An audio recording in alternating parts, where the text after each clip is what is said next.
Adiós Baches, Pavimentación Amigable con el Ambiente presenta Episodio número 43 de Platica con tu servidor, Platica con Memo Flores, y ya la están viendo ustedes recién empacada de una de las cimas más altas, más peligrosas también del país. Pues es al techo de México, sí. No, así leve. Pero no solamente es subir y bajar, que eso sí lo han hecho muchos, ¿no? Ajá. Es estar ahí arriba entre 32, 40 días. 32, 36. Sí. 32, 36 días en el pico de Orizaba. Así es. ¿Qué se siente bajar después de tanto tiempo? Uy, apenas me estoy adaptando. Yo creo que apenas estoy cayendo como que en cuenta que ya estoy de regreso. Pues te platico, mi proyecto Mujer de Altura consta en ser la primera mujer en tener la estancia de 32 días en la cima del techo de México, que en este caso es Pico de Orizaba, los 5,636 metros sobre el nivel del mar. Oye, Perla, estando allá, lógicamente pasó por tu cabeza decir, ya me voy a bajar, ya fue mucho. ¿O no? ¿Nunca? No, jamás. Es que soy una persona que es muy aferrada y lo que empiezo me gusta terminarlo. Y cuando no dependa de mí, que es por cuestión, no sé, del clima o otras cosas ajenas, ¿no? Inclusive también teníamos un detalle con Protección Civil que cometí el error de no avisarles. Leve. Entonces, oye, voy a estar 32 días allá arriba.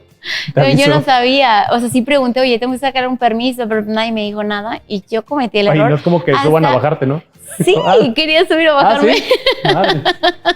O sea, estando tú arriba decían, oye, vamos a ir por allá que se baje. Pero porque hubo una mala información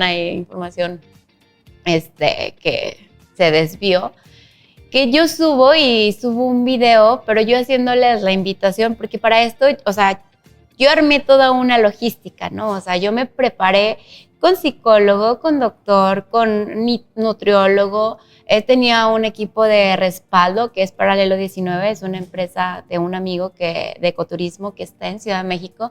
Entonces, como que armamos todo el plan, ¿no? O sea, no es como que, ay, me voy a plantar y ya voy para arriba. Ya voy para arriba y lo que la gente me quiera subir, ¿no? Y eso se transmitió, o sea, el mensaje como que se dio equivocado. Yo subo y les digo, oigan, pues yo tengo mi depósito de todas mis cosas, de todo mi alimento, toda mi agua, de todos mis medicamentos, ropa limpia y demás. Yo lo tengo, o sea, porque lo subí como prácticamente a la mitad de la montaña. Entonces como que todo el mundo entendió que yo iba así sin nada, o sea, como que, ay, lo que la gente me quiera traer, ¿no? Ay, que ibas a incentivar tú que la gente subiera a llevarte cosas. Ah, exacto. Okay. Y entonces el gobierno era de Tlachichuca o Cerdán, no recuerdo bien. No, creo que era de Tlachichuca. Le avisa el gobierno, oye, ¿tienes conocimiento de esta chica? Porque se hizo súper viral. Sí. Y no nos avisa. Ah, ok. Entonces hace un pelotón y ve y bájala. Y yo, pues, o sea, me avisa mi amigo, me dice, oye, es que quieren ir a bajarte. Y yo, ¿pero cómo? O sea, ¿qué hice? O me dice, pues no pediste permiso. Y yo, ¿cómo? O sea, iba a firmar una corresponsiva, pero ya estando arriba. Pero bueno, ya él se acercó, dijo, o sea, está a mi cargo, o sea, yo respondo por ella, cualquier cosa, o sea, estamos al pendiente.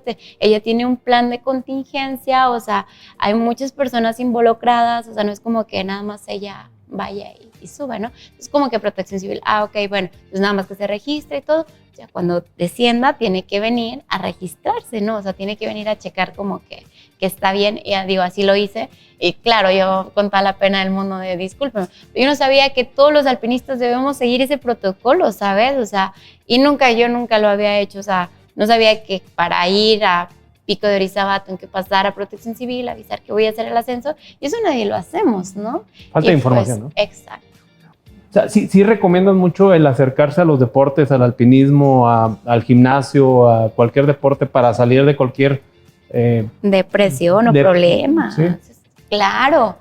Fíjate, o sea, yo decía, ¿por qué yo no conocí esto antes? O sea, si yo hubiera empezado desde chiquita, ahorita yo hubiera hecho un chorro de cosas, o sea. ¿Te andarías en el Everest? Cosas, claro, pero bueno, sé que todo llega a su tiempo. La verdad es que para mí fue como un trampolín, o sea, yo estaba tocando fondo y fue así como que, Dios, o sea, si existes, mándame algo. Y como que yo siento como que le pongo las montañas, déjatela.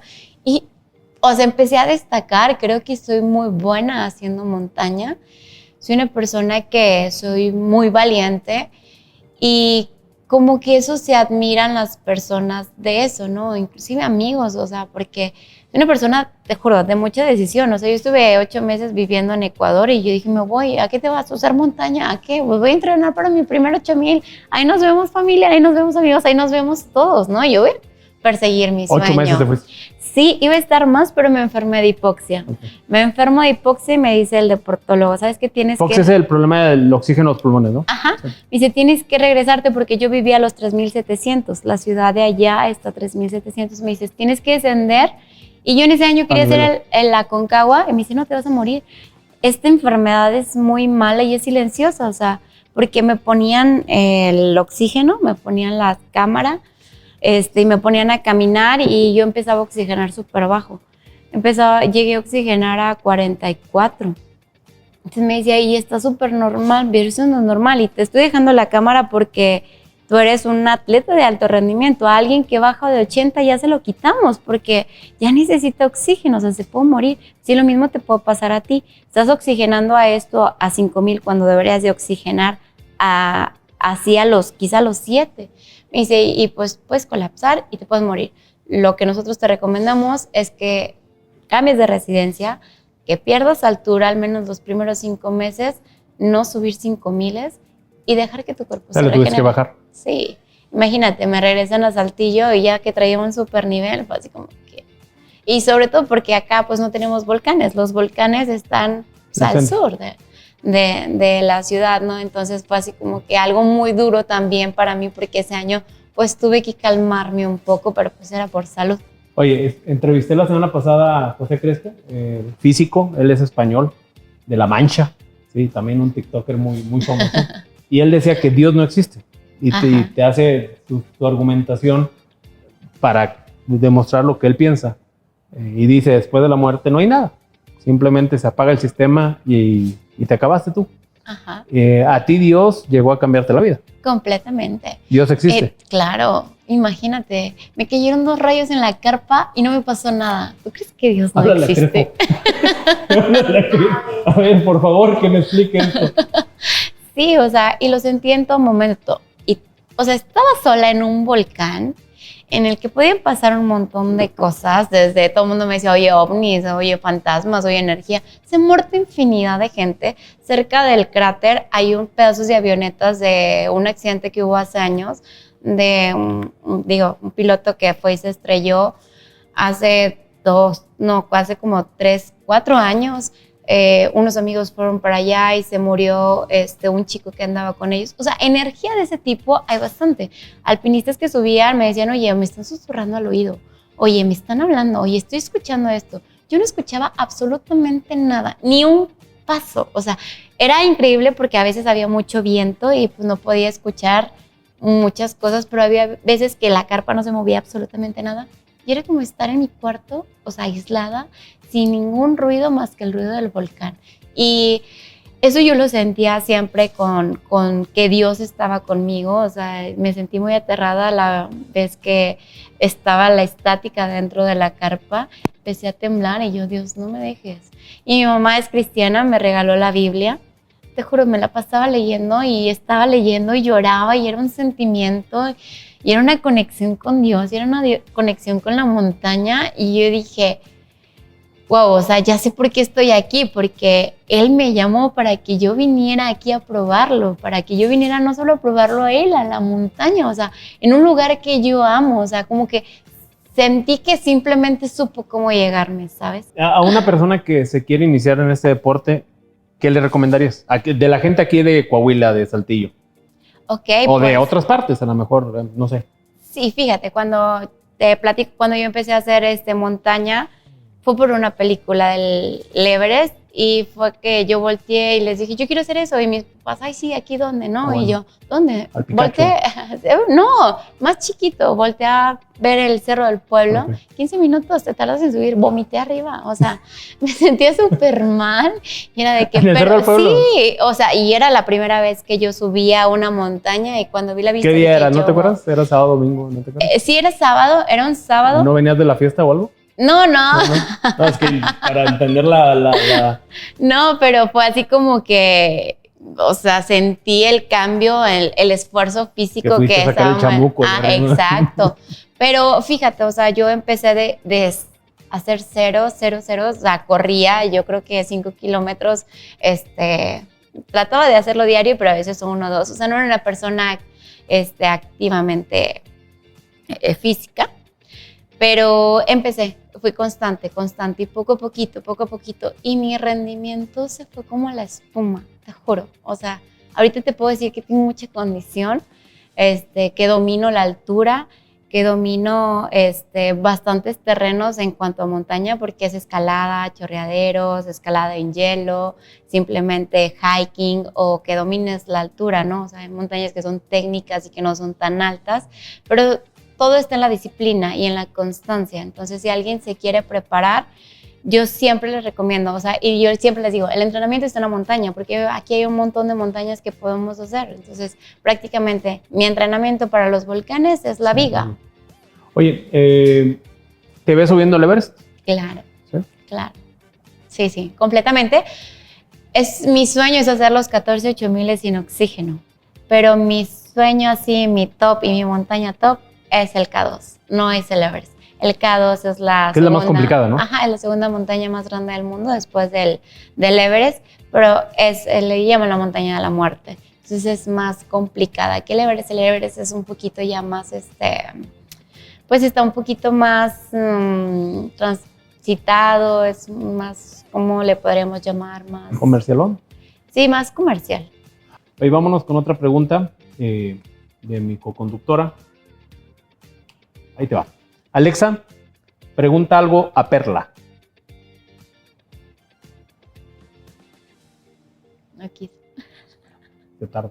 Perla, ¿qué tipo de hate recibiste en redes sociales?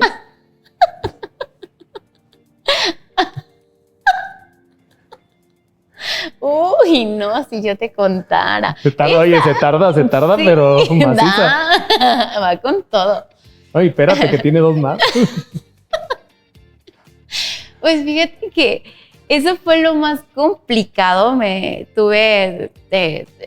Antes de irme estuve con terapia con mi psicóloga, Fabiola Benítez, y también tuve una terapia en altura con ella, y fue precisamente por eso, por lo del hate. Pero en una ocasión me etiqueta un amigo en una publicación. Leí así varios comentarios y me quedé con la boca abierta. ¿Qué era? ¿Qué decían? Me decían que para qué o qué, que les estaba quitando el dinero a mis papás, que era una ególatra, que era una mentirosa porque no estaba arriba, que porque ellos habían subido a cima y no me habían visto, que mi novio me había dejado, que solo quería fama, Junior queriendo hacer fama, que solo iba a ir a contaminar la montaña, no, infinidad de cosas.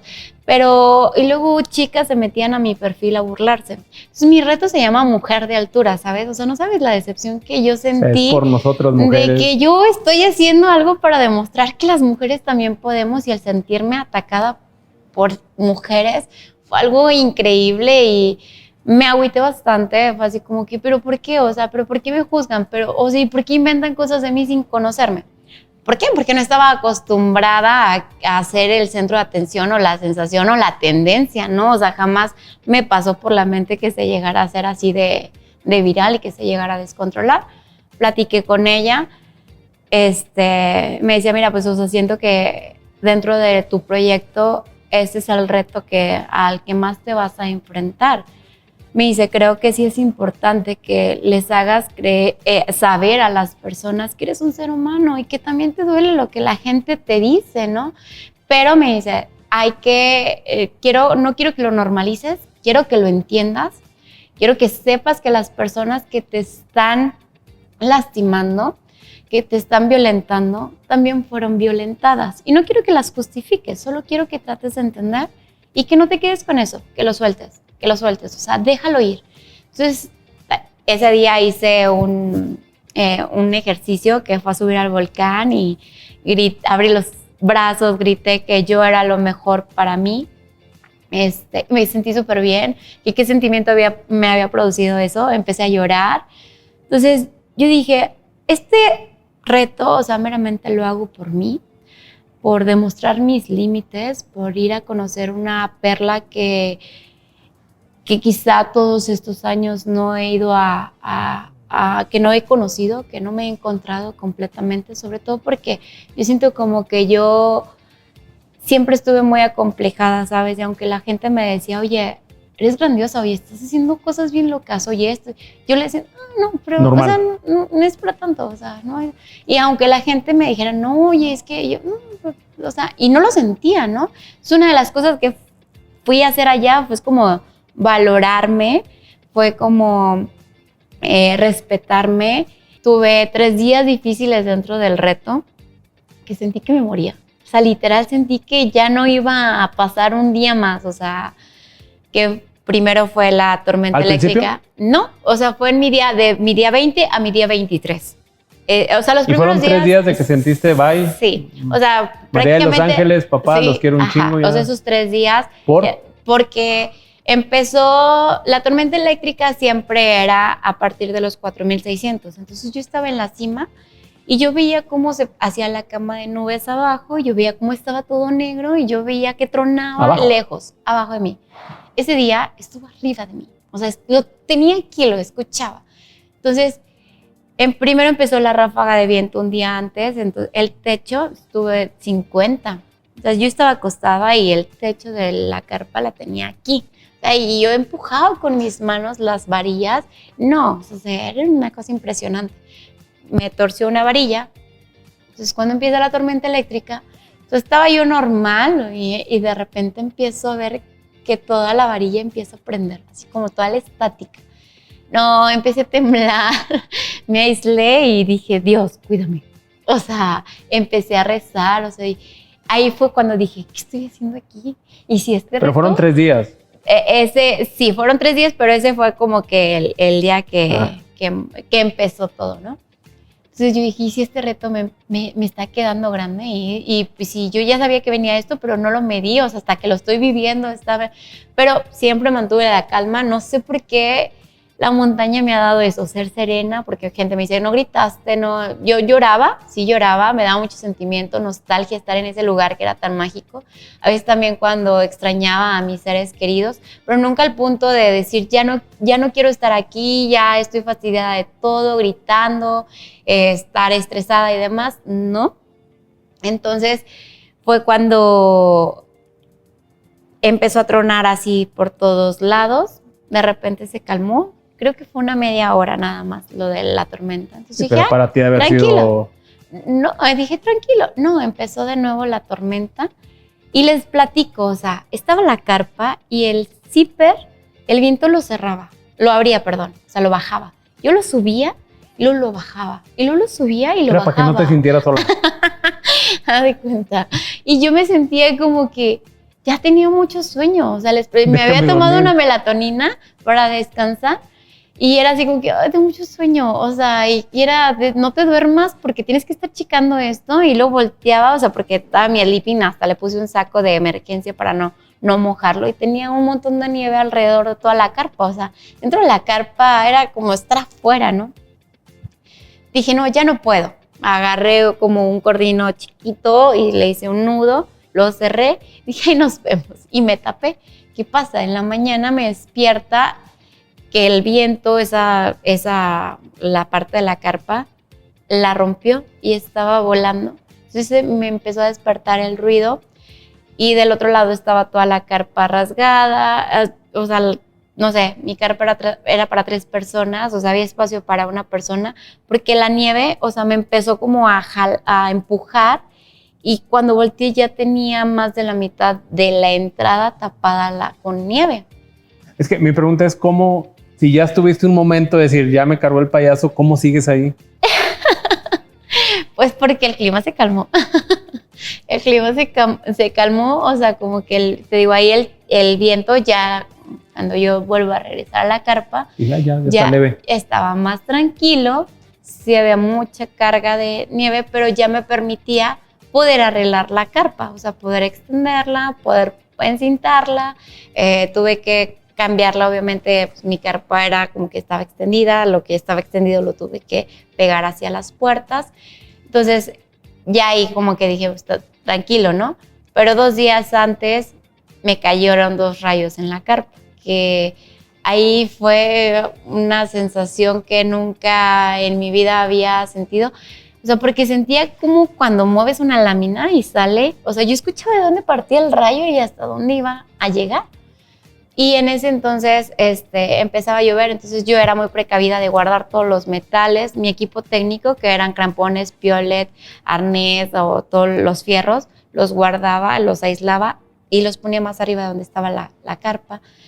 Y en donde yo estaba guardaba baterías, guardaba teléfono y panel solar. Entonces empiezo a ver que empieza a granizar, porque no, allá no llovía. Entonces me levanto y como que con mi mismo movimiento que yo hice y quise agarrar el panel, tronó, o sea, de cuenta que tronó toda la carpa. Y solo me quedé así, me estremecí. Ajá, pero fue muy rápido y yo me quedé así como que me acosté, dije, no, pero está el panel. Me volví a levantar, lo agarré y volví a tronar y fue así como que increíble la estática que yo generaba. Entonces, pues ya dije, no, pues ya lo guardo y ya, o sea, me aislaba y era prácticamente como no querer respirar. Pero ya tenía como que ya estaba yo muy atrofiada, ¿no? Ya estaba como que cansada también mentalmente. Entonces ya era así como que ya, digo, ya, son 2 días, ya, o sea, ya los últimos días, aunque no tronara cerca, yo estaba nerviosa solamente por el aire o por las tormentas que veía.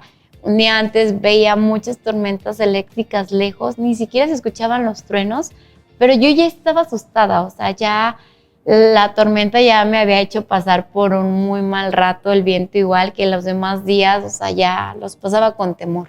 Perla, ¿cómo le explicas a una gente que nunca hemos subido a esas alturas o que no hemos tenido ese tema de la sensación de la presión? O sea, Okay. ¿Cómo me lo explicas a mí? Ok, pues bueno, cuando te da el mal de montaña, es gradual, ¿no? Te puede dar desde un edema cerebral hasta un edema pulmonar, pero empieza poco a poquito, empiezas a sentirte que tú tienes toda la energía del mundo, empiezas a ascender, te empiezas a quedar sin energía, no puedes dar más de 5 pasos porque te sientes agitado y sientes que estás como si estuvieras literal en el espacio, que tú tratas y te sientes agitado, empieza el dolor de cabeza, empiezan las náuseas, empieza el dolor estomacal, empieza inclusive diarrea también te puede dar. Es como si estuvieras más o menos como crudo, empiezas como a tener la boca reseca, puedes empezar ya a delirar, puedes empezar a ver cosas que no son reales, alucinar, empiezas a hablar como borracho, como la lengua estuviera dormida. Y luego empiezas a sentir el cuerpo como gelatinoso sin fuerza, que ya es peligroso, ya digo, desde la alucinación. Te tienes que descender porque ya no tienes control de tu cuerpo, entonces puedes provocar algún accidente. Entonces el dolor de cabeza, te digo, puede ir también en aumento. Te empiezas a hinchar también. A mí siempre me pasaba, digo, ya después estuve muy aclimatada, pero subía y siempre he sido muy cachetona, no, me ponía como bulldog. Okay. Ajá, y yo empezaba a tener edemas, por ejemplo, los ojos a mí se me reventaban, me empezaba a hinchar de las manos, de los pies. Entonces, sí hay que tener mucho cuidado en el mal de montaña, porque creo que, no sé, un dolor de cabeza quizá lo puedes tolerar, pero ya más no, porque sí te puede pasar algo, te puedes morir. Oye, hablando de no desistir, ¿qué sigue para Perla? Pues en este año me voy en un mes a Bolivia, voy a hacer 5 montañas, voy a hacer 5,000, 6,000. En julio me voy a Perú y en diciembre me voy a Chile. Ahí cierro con Ojos de Salado. ¿Te vas a aventar unas 10 cimas? No, yo creo que un poquito más. Internacionales, sí, un poquito más, porque al menos en Perú en Bolivia son 5, en Perú también son varias, sí, creo que son más de 10. Sí, al menos unas 11, porque en Chile solo es Ojos de Salado. Este año son expediciones internacionales, siempre trato de cada año hacer de salir fuera de México. Y yo espero no tardarme mucho en obtener un patrocinio grande para poder empezar a hacer alguno de mis Que es una 14, preparación 8,000. especial, ¿no? Claro. Cuando El digo, K2 o el Everest. Ajá. Yo creo que empezaría con el Choyu. No es uno de los 14 8000. Digo, no es. Sí es complicado, pero creo que es el más noble de los 14 8000. Entonces, como entrenamiento para los 14 8000, te digo, porque lo quiero hacer sin oxígeno, pues mi entrenador me recomendó que empezara por ese montaña. Muy bien. Muchas gracias, Perla Araceli López, López. alias Perla Perla Tijerina. Tijerina. Tiene su nombre de serie de televisión de matones, Perla Tijerina. Luego nos platicas la historia de por qué Perla Tijerina. Sí. Te agradezco mucho que te hayas dado el tiempo de venir aquí conmigo. Gracias. Bueno, pues esto fue todo en Platica con Memo Flores. Nos vemos el próximo martes, 8 de la noche, por todas las plataformas de atiempo.tv.